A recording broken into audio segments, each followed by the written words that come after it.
Саламатсыздарма, мен Қостанай мемлекеттік педагогикалық институтының биология мамандығының 3-ші курс студенті Кеңесбаева Нұрқиса боламын. Мен бүгін сіздерге Мұхтар Әуезовтің Көксерек шығармасынан үзінді оқып бергім келіп отыр. Бұл уақытқа шейін Көксерек ауыл итінен көресіні көрді. Бірде-бір ит мұны дос көрмейді, маңына жақындатпайды. Қасқырға шабатын батыл төбеттер бұны талапта тастайды.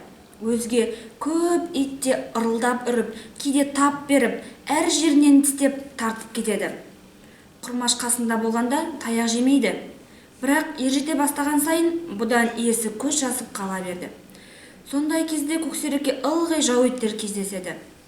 Бір уақыт үлкен үйдің үлкен қара ала төбеті оңашада бұны алып соғып көп езгіледі. Бұның талап жатқанын көріп, өзге иттер де келіп шабынан алып, борбайынан созғалап, өлтіруге айналып еді. Шаң-шұңмен балалар үлкендер жиылып кеп, иттерді ұрып, зорға айырып алды.